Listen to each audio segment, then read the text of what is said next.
Welcome to another episode of Follow the Brand TV. I am your host, Grant McGaugh, CEO of 5-Star BDM, a 5-star personal brand and business development company.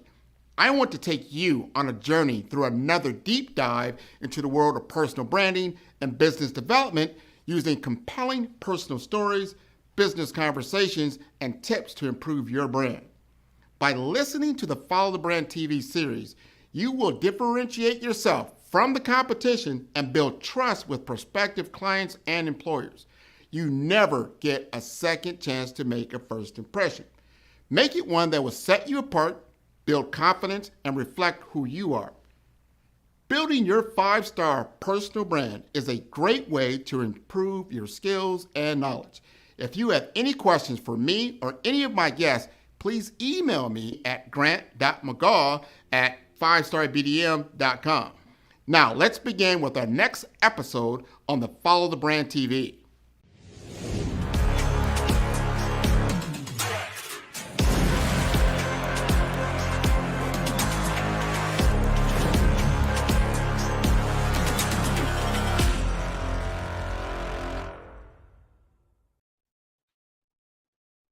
Hello, everybody, and welcome to the Follow the Brand podcast. I'm your host, Grant McGaugh, which you probably already know, but what you don't know is my next guest.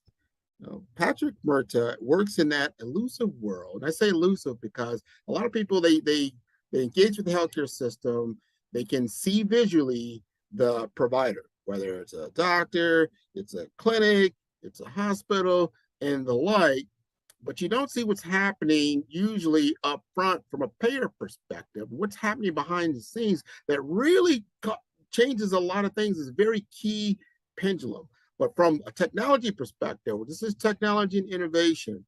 I'm going to have Patrick Murta. We're going to have a good conversation about his career. He's been in this field for 30 plus years in the payer space, in the technology space. I'll let him kind of frame that story. So without me talking your head off, I'm going to go ahead and let Patrick introduce himself. So go ahead, Patrick. Thank you, Grant, and I'm happy to be here, so thanks for the invitation. So I'm Patrick Murta. I am a Chief Platform Architect at an organization called Behavior. We are in the space of wellness and digital therapeutics using virtual reality, which are devices such as this. So what our organization does is take proven science, such as cognitive behavioral therapy, acceptance and commitment therapy, protocols that have been established for many, many years, in the psychological world or the psych space and that type of thing, and have been in the hands of therapists for many, many years.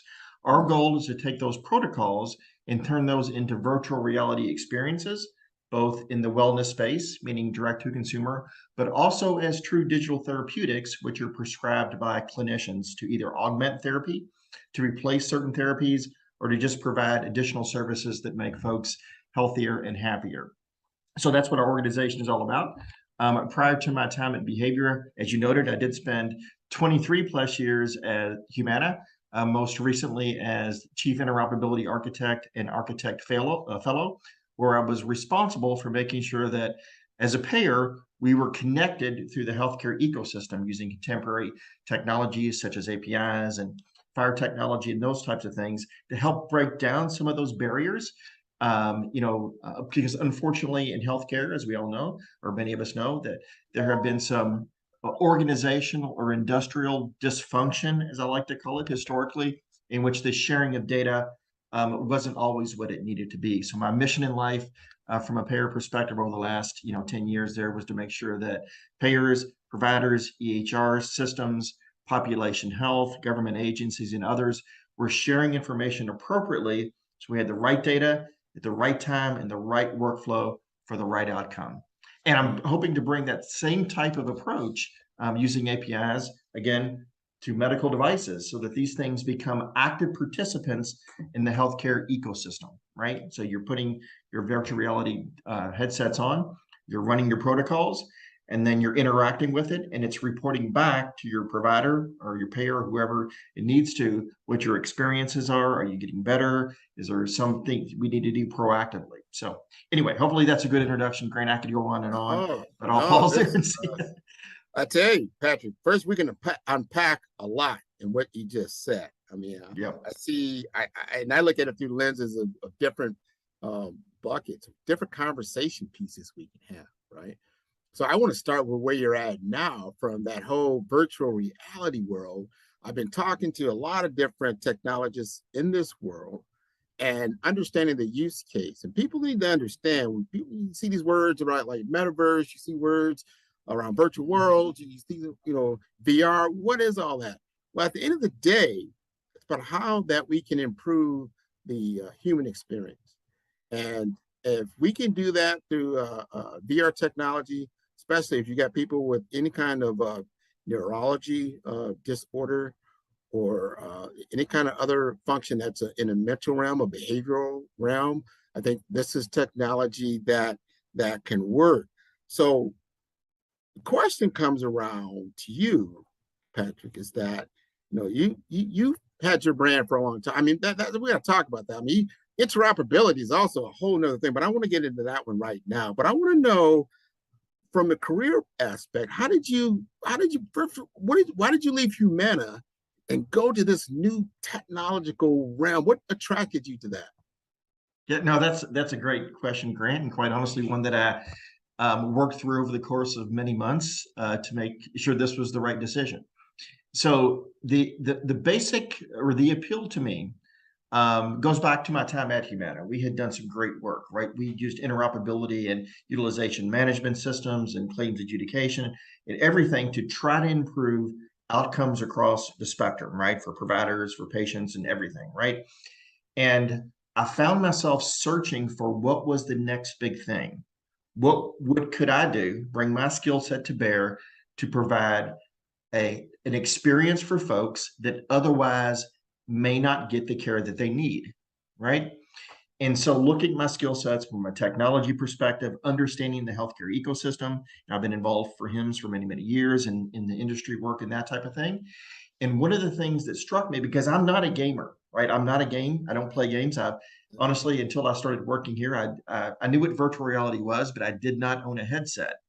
But when I started looking at the underlying protocols like CBT, cognitive behavioral therapy, which I was somewhat familiar with based upon my work at Humana and other places, and the fact that we were bringing this to bear in a medium that had never been explored before, right? And I started looking at how can this technology touch people and improve lives for folks that may not otherwise get care.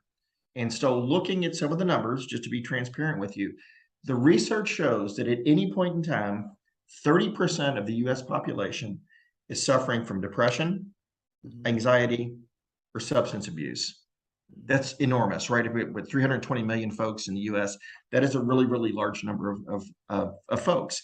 And if you look at the number of therapists or clinicians that are available to treat those folks, the numbers don't add up. That you can't scale. I think some of the metrics that we ran indicated that to meet the demand for mental health or behavioral disorders, 1 in 20 or something like Americans or 1 in 25 Americans would have to be a therapist, which is not going to happen, right? That's just not going to work. But if we had a technology in which protocols could run in your home, right, on smart devices, again, such as these, under the direction of a clinician, maybe virtual, a telehealth, tying this in with telehealth or with virtual clinics in which providers are able to see a larger number of folks using technology and also prescribing science that has proven since the 70s. I mean, cognitive behavioral therapy has been around since the 70s, running in a new medium and showing great results. We're touching a portion of the population that may otherwise not go with care, may go without, right? If you look and even tying this into, health equity concerns, right? Folks that may not be able to get to a clinic, may not be able to, travel or whatever the case may be. If they can run a device in their house, with a caregiver or whatever the case may be, then you're touching a percentage of the population that otherwise would go without. So there were so many, positives to bringing this technology to bear. I felt a calling, to be honest with you, of a mission to bring this technology or use my skill set to bring this technology to bear for folks that are in need. Well, let's hear that, because now I'm curious about, did they call you up, or did they seek you out, or did you seek them out? It's very interesting because I was am friends with the folks that started the organization. The founder, Aaron Ganney, is a friend of mine. Matter of fact, a former colleague at Humana for 15 years. So over the years, I've generally provided just advice to Aaron and his team about, this is how I would approach things technically, and into helping them on weekends and at nights and that type of thing. And where there was a mutual, I guess, connection in which he, the leadership of the organization saw what I could bring, and I recognized the value of what I could bring to the organization. So it was a mutual connection there, Grant. It was. If you would ask me two or 3 years ago, would I be in the virtual reality space? No, no. But once I saw what the products were bringing to bear and how my skill set could improve that, I was all in. Well, I tell you, let's talk about that skill set, because you're in the Follow Brand show, the Follow Brand podcast, and I think your brand, somewhere in that room, somehow they said, you know what, this is what we want to do. This is how we're bringing our product to bear. Somebody had a conversation about, we need Patrick Murta. What exactly is your skill set that they utilize that you feel that is your brand? That's what's propelling you in your career. Yeah, and I think you kind of hit the nail on the head in the sense that, my brand, which I've been cultivating for more than 20 years at this point, is predicated on a couple of things, right? And I'll be honest with you, Grant, I didn't necessarily go out to create a brand. I probably didn't know what a brand was, back in the day. But there are certain things that I focused on in my career that have served me pretty well and helped to create the brand. The first is work ethic. You've got to be able to put the time in, right? Second is the ability and the desire to build relationships. Technology is useless if it doesn't, serve a purpose. And the ability to communicate that and build relationships with folks and be able to explain in simple terms how technology can be brought to bear, right? Things such as being able to not just to talk the technical talk, but also understand the business and the operational and the opportunities that may be out there. That brand, which I cultivated over many years, including working with organizations such as HIMSS and HL7 and being on stage and presenting to audiences across the country, helped create a brand.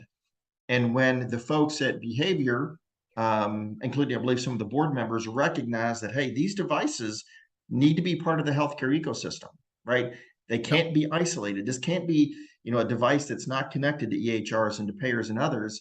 Hey, Patrick is probably the right person to help us bridge that gap, bring interoperability, and also bring technical maturity to a relatively small organization so that this technology and this approach can scale across the country, right? And so that we've got devices in the hands of people wherever you are, getting the help that you need, being assured that you're running a bulletproof, lights out device that's a software as a medical device connected to a high-performing back-end platform, and that your information is protected, shared only with the appropriate consents, and is being used for your benefit. It sounds like you know how this works before you implement it. So you're the architect. Well, this is how this is going to work together. These are the pros and cons of it working together. And then this is how we're going to make it happen, and it's going to be successful. And that leads me to the next question, which is, framing discussions to transform. You're really transforming the healthcare ecosystem. Now, this is how it's been done today. This is how it's been done in the past. But you brought up some big numbers. If you've got 100 million people with some type of behavioral problem that we're not addressing, then we've got to be able to scale. We've got to have that one-to-many type approach, and utilizing technology as a way of reaching the underserved population, I think would be key. So tell me, how did you frame that discussion around, just transforming the ecosystem? Yeah, no, that's a key thing. And one of the things to keep in mind is, given that I've got 25 plus years in the healthcare space, that was a big upside, right? Because again, these are medical devices, or will be medical devices. Software is a medical device. So understanding how these devices and how the protocols can augment what currently exists, because let's be honest, we can't reinvent the healthcare ecosystem just to serve these devices. They've got to be able to play in what exists. Now, we're continually improving healthcare. You're involved in HIMSS, you know, all of that stuff, but these devices must be connected. So the way that we frame that up is solving real world problems, putting this in the context of stakeholders who can benefit from the devices, whether it be a large employer organization, provider groups, whatever the case may be. So the way that framing not only the use case that we're talking here, but about any use case or any new technology, startup or entrepreneurial thing that's happening in healthcare, you've got to frame it within a problem that stakeholders recognize or an opportunity that they're interested in. And if you can bring something to bear, for example, with these devices or within a use case that shows real world value, and you frame it up not as a cool technology, which it is, of course, but it's solving a real world problem, right? Bringing therapy to folks that actually need it in a platform that has proven to be successful is how you frame things up. Even going back to the days of Humana and other things, one of the things that I like to think that I'm successful at is taking a technical approach and then framing it up as a use case, right? Not even worrying about the technology when I'm talking to operators and business folks or whatever. I'm bringing it as, you know, we think we have an opportunity here. Either you've indicated that you've got a problem, or we recognize that we can maybe streamline something or make this better, or put data in the hands of patients, or whatever the case may be. We're not going to go into the technical, nitty gritty of it, but let us help partner with you to solve a real world use case. That's how you move things along in healthcare and any industry anyway. So that's kind of what we're looking for. Where are the abrasions? Where are the opportunities? And what other technology that we can bring to bear to solve those problems? I like the buy-in. You've got to be able to tell the story that is understood and aligned with mission, vision, and goals. And I see that. I want to ask you this now. I'm going to step back into that payer world, and I want to talk about it from a general, just from the industry perspective, the insurance world. They sit. It seems like it's an invisible world for a lot of people. They pay into it, and then when it comes time to utilize it, there's always seems to be a lot of other gotchas that come up. And I know that there's other. That's from a patient perspective. Then you're also on the other side with the providers, and then there's all kinds of negotiations that are constantly happening. And then there's this other player in that whole world we call policy, which is from the government, which is a huge player in the entire healthcare ecosystem. What would you say, as a technology, what has been your greatest challenge in working with all these different entities when you're trying to provide a positive outcome? Yeah, that's a great question. And I think you're going to be probably surprised by my answer. It hasn't been technology. Mm-hmm. The technology has actually been the easiest part of it. The most difficult part, Grant, that myself and others like me have experienced is breaking down the artificial barriers that exist between the entities that you just described. And this is just an unfortunate, artifact or whatever reality historically of how healthcare worked in the U.S. is that you had providers who had an antagonistic relationship with insurance companies or payers. They were, like you described, negotiations, which always weren't pleasant. And then you also had people trying to, both sides trying to recognize policy and regulatory constraints and those types of things. And sometimes, unfortunately, the patient was left out of the scenario. That was the unfortunate history of how healthcare worked in the U.S. But I will say that has gotten significantly better. I recall the first time 10 years ago, 15 years ago, that I went out to talk to some of the EHR vendors, no reason to name names. They thought I was crazy. What are you doing here? You want to integrate with us? Why? You're an insurance company. Why do you want to integrate with an EHR? We work with the provider community. Well, because we want to serve patients better on both sides. And the only way we can do that is we share information. That was conversations that we had, 10 to 15 years ago. Thankfully, there was an inflection that's happened over the last 6 to 7 years. The first is value-based care, right? The fact that folks across the spectrum recognize that in a value-based care model, nobody's successful unless you share information, because providers need to have information into, insights into their population, their attribution, rosters, and those types of things, which payers typically have. Payers have great analytics. They have great systems. They have great visibility into trends and things and MRA scores and gaps in care and HEDIS and those types of things. So when providers and payers started recognizing, hey, we both can be successful while making the patient successful if we start doing value-based care models. That's the first thing. The second thing is the technology was evolving. So in healthcare, we borrowed some concepts from other industries, mostly e-commerce with RESTful APIs and contemporary stuff, mostly the FHIR model that's been developed by HL7, which I have been a strong proponent and participant in for many years. The technology started coming to bear. Hey, we got a common set of APIs that we can share information. And then the third key component is what you indicated with policy, in the sense that the federal government, CMS and the Office of the National Coordinator, at the same time, we're buying into this model as well. Buying in is probably a poor use of words, but advocating for using this common framework to put patients in charge of their data, right? With the CMS 9115 rule and other things that came out of the ONC as it relates to the EHR side of the world, everybody was talking the same language, the same framework, the same underlying APIs, and the organic dysfunction that I like to say that existed in healthcare started relaxing a little bit when we recognized that, hey, let's all, work together, right? And let's share information as appropriate and all boats rise. So long-winded response, but that's kind of good information. Yeah. Yep.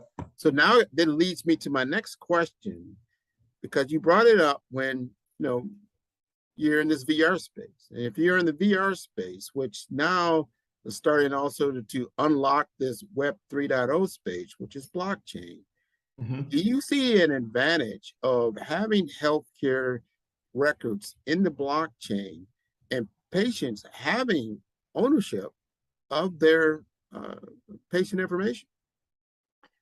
So I'll answer the second question first. I think putting patients in charge of the data is absolutely key.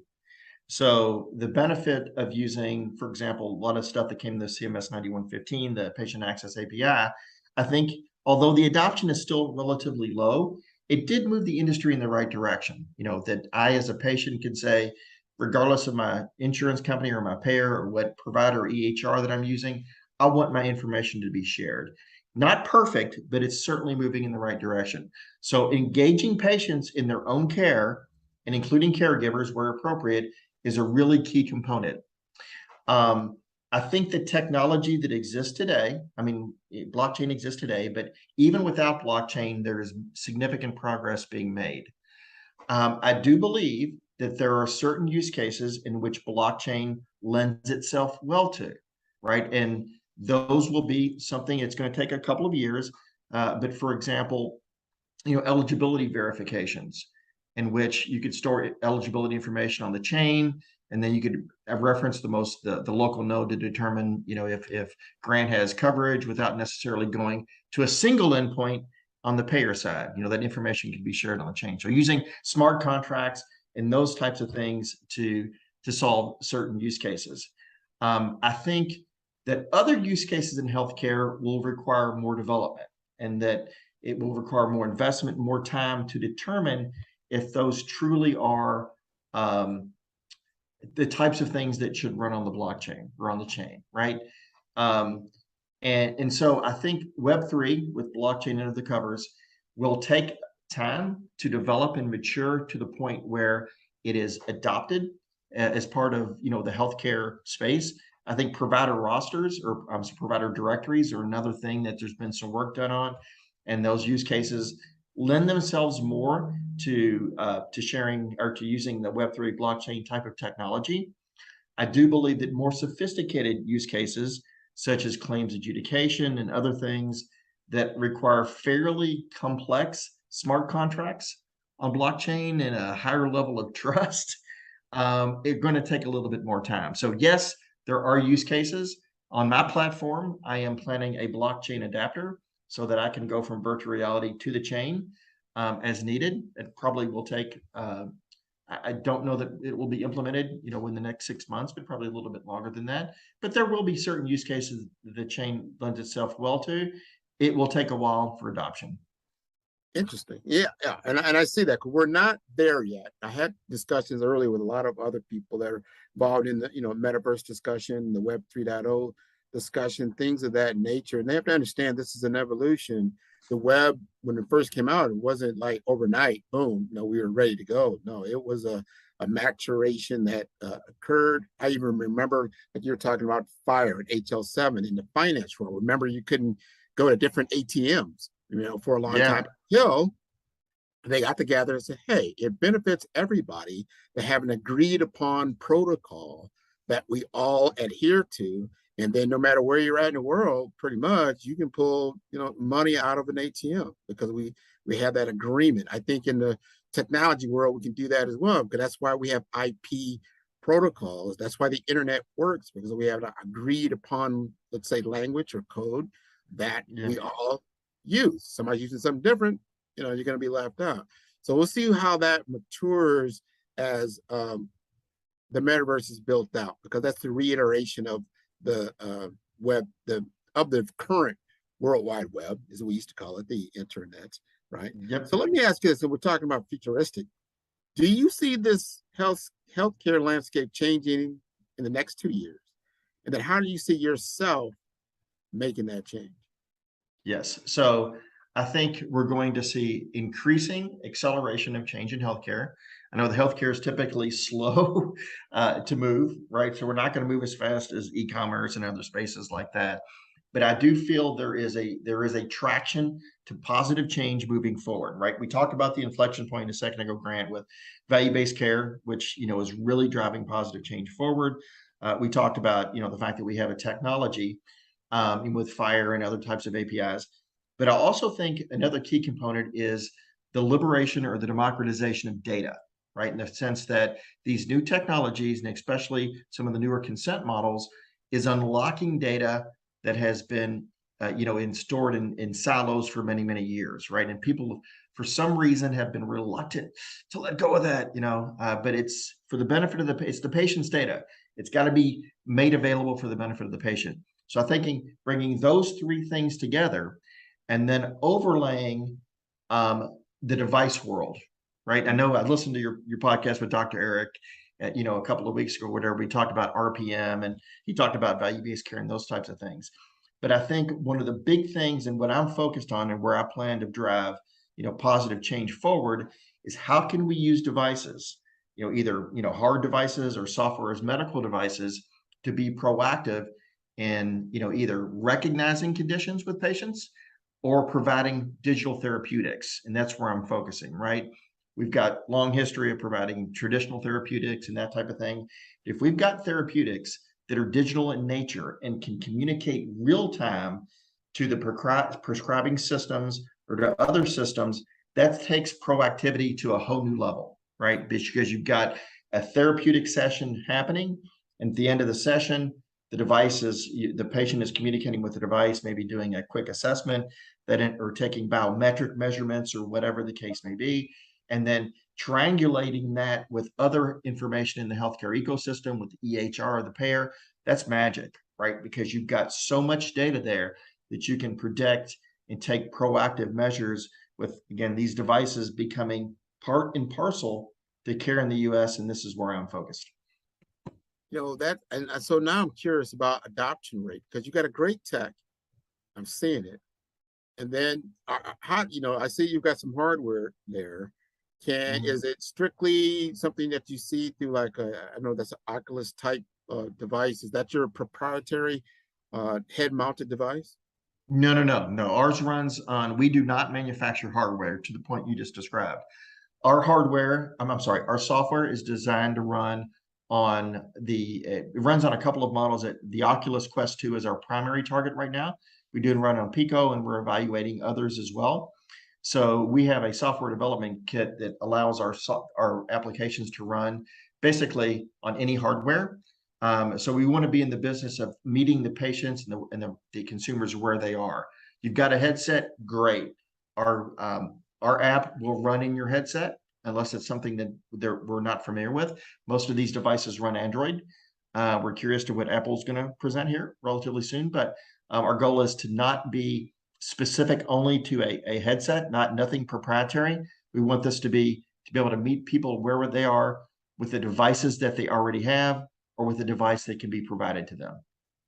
That is wonderful. We're getting toward the end of our discussion, and I want people to have an opportunity to engage with you. So, your website, I mean, is there demos? I mean, how do you deliver your value to your potential clients? Yeah, absolutely. You can always hit me on LinkedIn, Patrick Murta. That's an easy way to get me on LinkedIn. I'll be happy to respond there.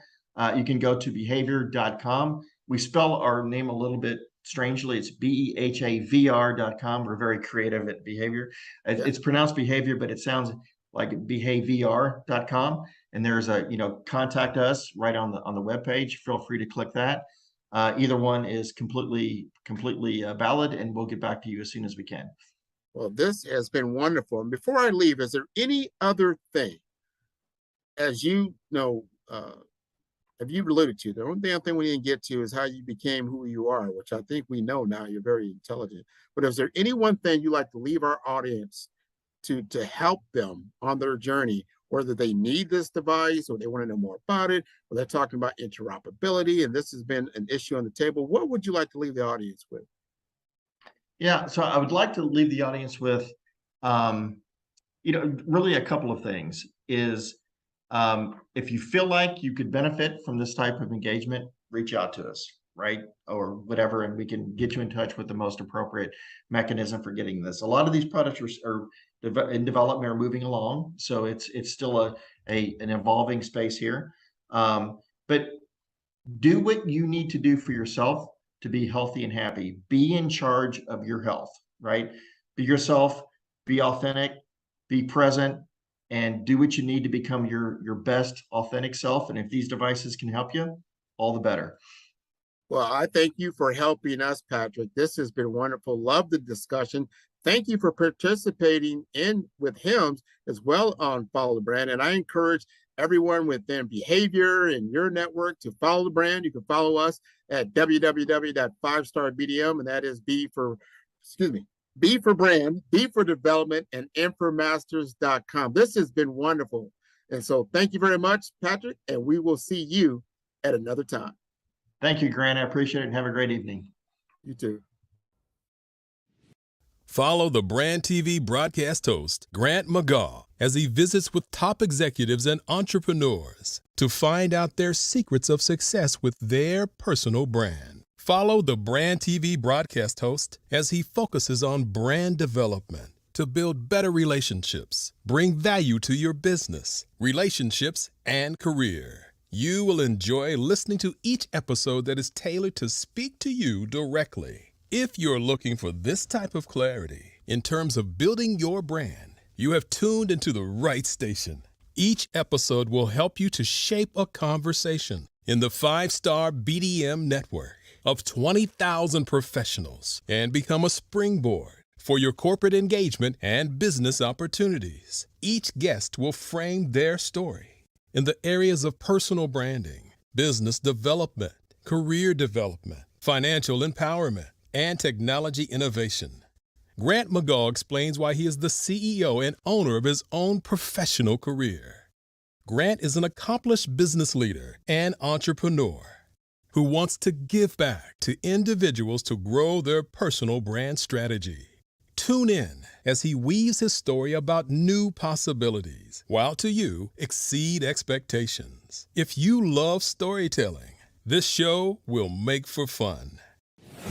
5-Star BDM, Brand Development Masters, is a professional consulting and advisory group keenly focused on business development services for the small to mid-sized business and entrepreneurs. Although every business is unique, they often share business development challenges that can be addressed through smart branding. Services include process improvement and operations, digital strategy and transformation, business intelligence, digital marketing, and personal branding. Our business and personal branding company has helped a number of professionals and organizations to optimize and grow. This results in more business, more opportunities, better reach, positive outcomes. Visit www.5starbdm.com today to learn more. Hello, everyone, and welcome to another great presentation by the Follow the Brand podcast. We are going to take you down a different lane, a lane that a lot of us are already in.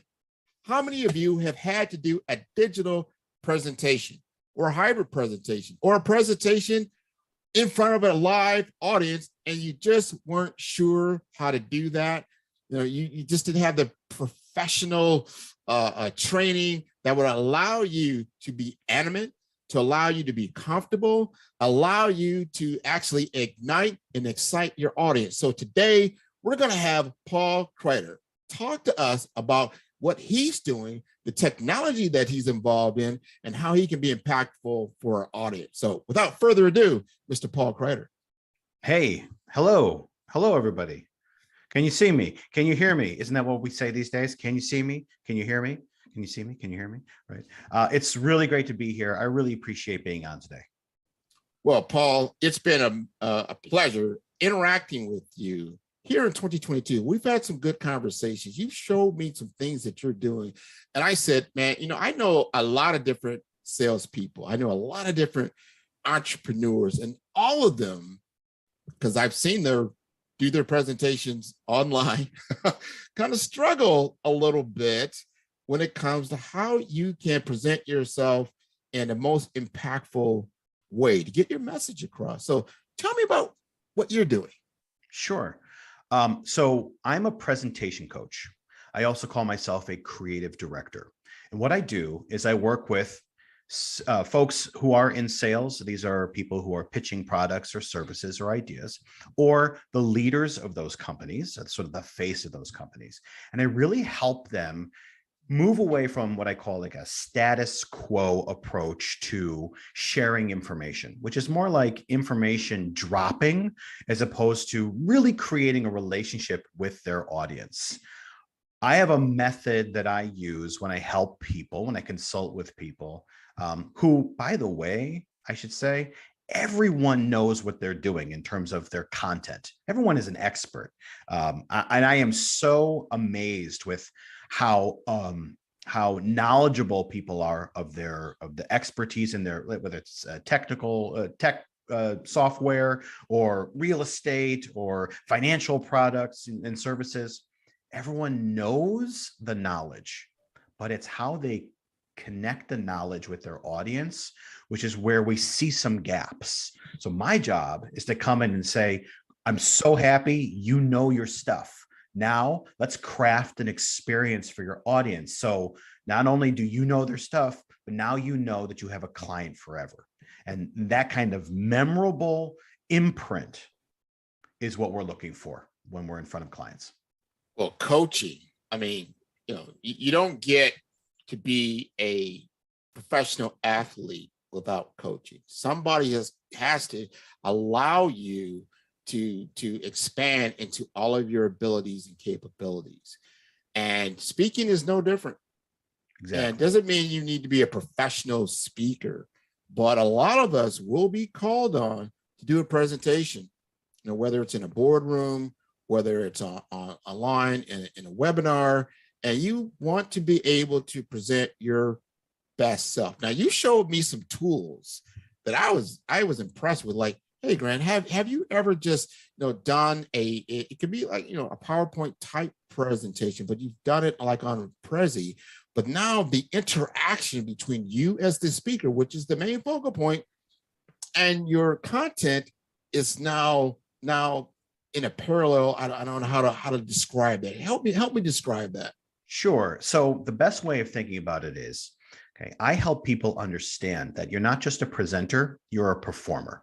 This is a stage, okay? This is your box stage. You're the stand-up, here's the mic, okay? You have the monologue, there's the audience. Can you see them? No, not in this capacity always, but if you've ever been on a live stage and the lights are bright from the backstage, from the house lights, you can't see the audience anyway, it's too bright. So the idea is you have to craft an experience as a performer for your audience. And everything in your presentation, in your performance, and your production needs to lead down that road. Are you creating an interactive, creative experience? And if the answer is no, then we find a way to make it more creative and interactive and more of an experiential for your audience. So you had mentioned that I have some software, which I didn't develop, right? I pay for it like anyone else. The idea, though, is because this is a performance, we have to find a way to share the stage with our ideas and dance or choreography with our ideas, as opposed to just dump our ideas on people. So let me show you what I mean here. For those of you who are on audio only, maybe hopefully you'll check out the video of this, right? Grant, why don't you explain what you see right here in the Sure. screen? So you're on screen like you normally would during a Zoom conference, right? Right. And you've got, which I can see in the background, says Kreiter Creatives Consulting, both simultaneously, not like when you share your screen and then my picture becomes small and the presentation comes big. No, you're in the same space at the same time. Looks pretty cool. Exactly. It's not 98% of your screen is PowerPoint and 2% is a little tiny box of you in the corner going, just ignore me while I read my PowerPoint. It's not what this is, right? This is a floating box news anchor style. Today's story is, right, Krieter Creatives Consulting, right? That's the kind of feel that I try to help people create, even when they feel like, well, I don't have a lot of time to perform or present that way. You do, actually. And when you can make some subtle creative choices, that's when you become remembered. And when you're remembered, that's when business grows. So this kind of presentation software, and you had mentioned it previously, that this is called Prezi. Again, I don't work for them. I don't endorse them. This is not a commercial for Prezi. There are many other similar software, presentation software ideas and products out there. I found one that I like from myself, like what I need and how I use it. So as a performer, sometimes we share the stage with our idea right here.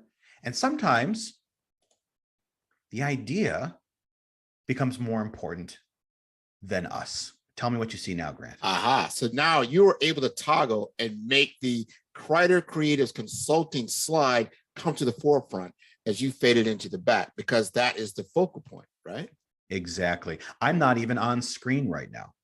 That's right. And sometimes the narration that you give for an idea or an image is what the audience needs more than you on screen or hiding in a corner. Okay? Let them soak in the idea. So in this case, my idea is my service, Krieter Creatives Consulting, and we transform everyday communicators into dynamic performers so that you can reach every client and every audience that you're in front of. That's the goal. Because when you can do that, you're the obvious choice, you'll win your sales opportunities, and your business will grow, right? It's okay to feature the idea. You don't have to be on screen, but when you want to transition, and I've just joined the idea now. So Krieter Creatives Consulting has now come back to the floating box news anchor look. I'm back on screen right now. But then it becomes a matter of, okay, well, there's got to be another idea, right? Isn't there something else of this presentation that we're going to talk about? Absolutely. And how many times, Grant, do you see someone who is trying to get to slide 4, but they're stuck on slide 3? Their words are transitioning to what seemingly is going to move on, but they haven't. The screen says one thing, the word says another. That creates dissonance for an audience. So why not? I always see it. Why not get rid of the slide? So what just happened? It just disappeared. Right. It's just you. It's just gone. It's just me. And I'll tell you how important that is. People will work with you because of you, right? Because of the relationship you create with them. So you bet that part of your performance up here as a presenter is about finding an opportunity for yourself to connect, not just your idea or your statistics, your bullet points, your products. You are important here. So when you want to transition, you don't have to hang on to an old slide, and you certainly shouldn't be hiding in a corner if you're trying to make virtual eye contact with your audience.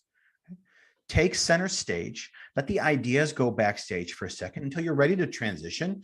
And then when the dance calls for it, step aside and boom, let the next idea come forwards. Right. In this case, so cool. I'm telling you, now he just popped a whole new dynamic.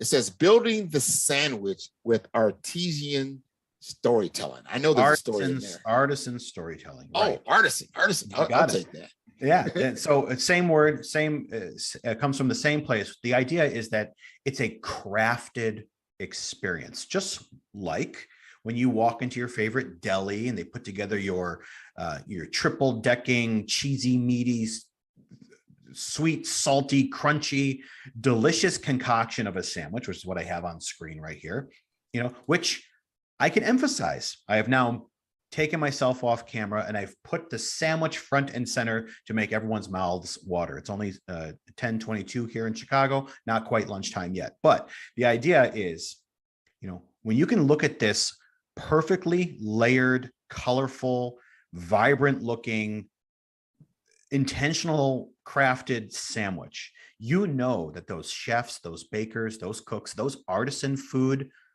producers are doing that for their audience. And that's a diner, right? That's their patron. They have to craft that kind of experience. That's what the diner expects. Okay, I've just joined my screen again because this part of this presentation, I want to be part of this now because I have something to add. Okay. When you bite into your favorite sandwich, or you take a forkful of your favorite pasta dish, or you crunch down into that taco plate of your favorite Mexican restaurant, don't you look at the person that you're with and go, what this? Like, yes, that's what I want, right? That's delicious. This is why we come here. What did I pay for it? I don't even care, because this is what I want. It makes me feel good. I walk out the door with a tear in my eye and say, I'm going to write a review. I'm going to come back. I'm going to tell my friends. That's what we want when we are crafting a presentation. So when I say building the sandwich with artisan storytelling, I'm talking about how we craft our message with these layers, intentional details or ingredients. The flavors match. The transitions are perfect. You're telling stories. You're dropping knowledge. You're involving people in your presentation, and you're doing it differently and more creatively than the next guy or girl. And that's the point. You have to separate yourself, and you're going to do it this way. And as I continue with this presentation here, it's only a 3-slide presentation. I only do 3-slide presentation. I don't get into the weeds here. Okay. So the next slide I have up, what do you see here, Chuck? Tell your audience. I'm looking at presentation structure, 15%, 70%, and then back to 15%. Right. And there's an image on the screen. What do you see there? There's like 3 rectangular boxes layered like, you say layer like almost like pancakes, but separation in between. Yeah. So the icon is the standard, they call it the menu icon, right? So if you're on a mobile device and there's like the 3 lines that are, above each other horizontally, that's where you click and they'll give you the options of the website that you're on, right? The mobile website. I use the sandwich as an analogy because the sandwich gives us logical structure for how to put our presentations together. This menu look here, that layer, it's a sandwich. It's bun, meat, bun, right? You see that? Or one moment, because this is important. What you just did, you put your hand and you pointed directly to the different layers. And it's completely interactive. It is so cool. You got to see the video. Yeah. That's a great point. I forget that some people can't see this. So this floating box I have right now is the picture of the menu icon. And it allows me to, it's sort of a transparent, my hand can be I can use my hand as a pointer, as opposed to a laser pointer. I can use my own hand, right? We're talking here now, we're talking here now, we're talking here now. But I use a sandwich because it helps the everyday communicator understand how to format their presentation, right? We have to move away from the status quo approach, which is, how's everyone doing today? How's the weather? My name is Bill. I've been doing this for 15 years. We're here to talk about this product. Let's just get started.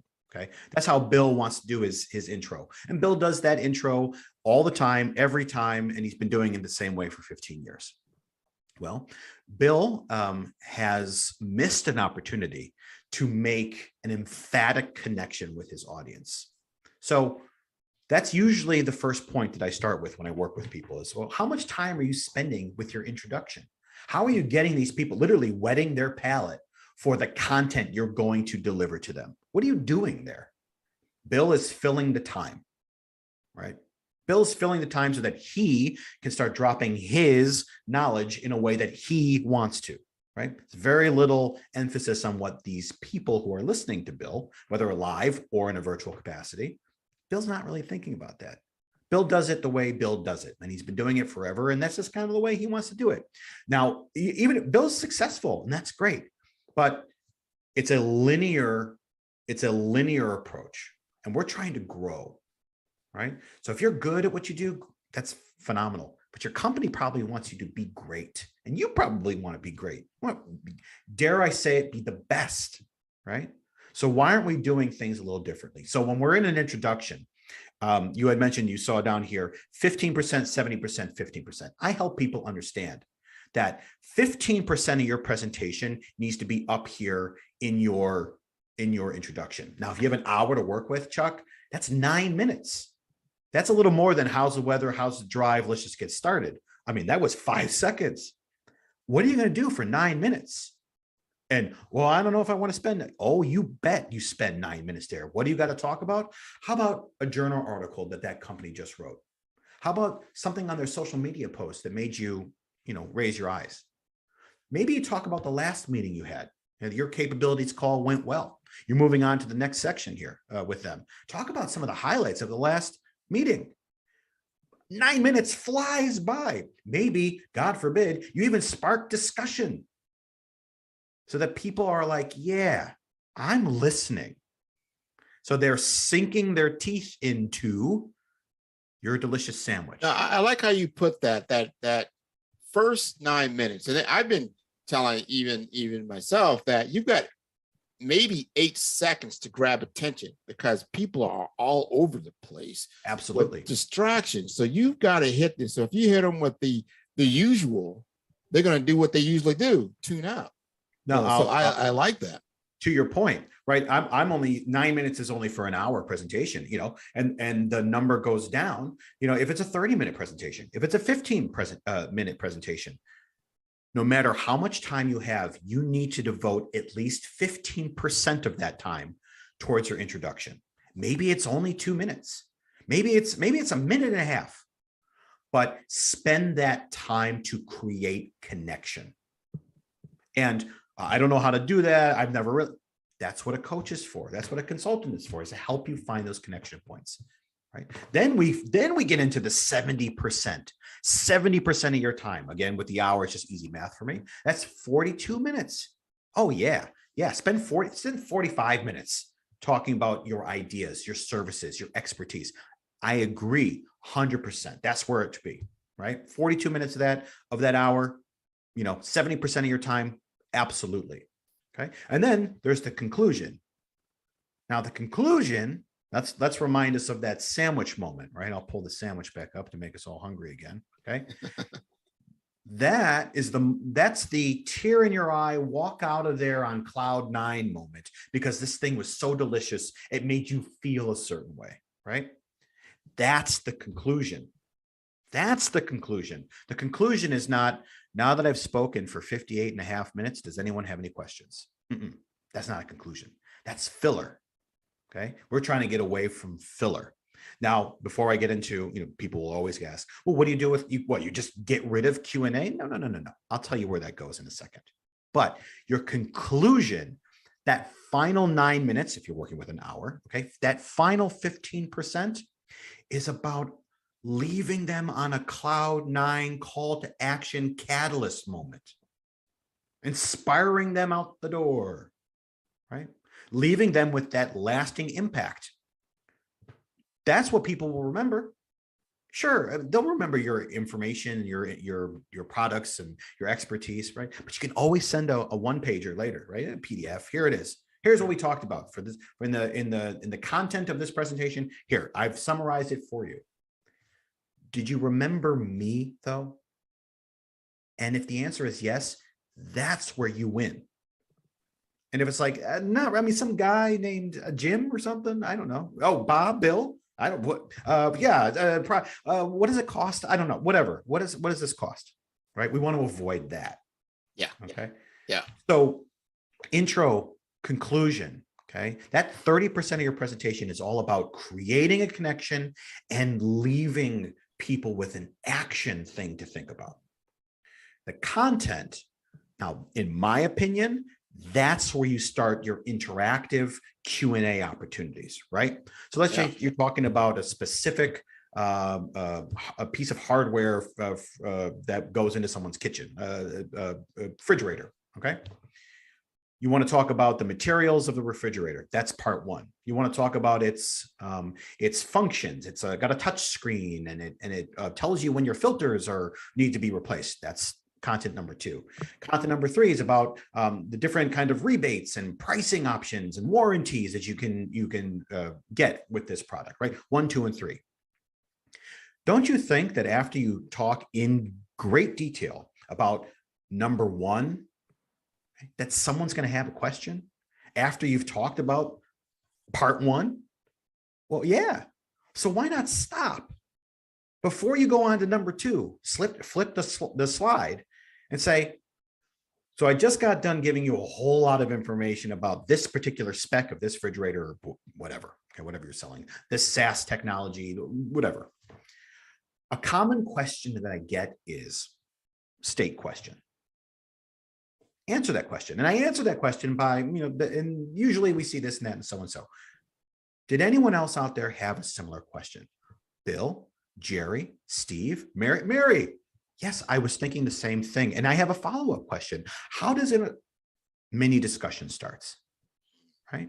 You conclude that mini discussion, you thank Mary and the team for their interaction, and you move on to number two.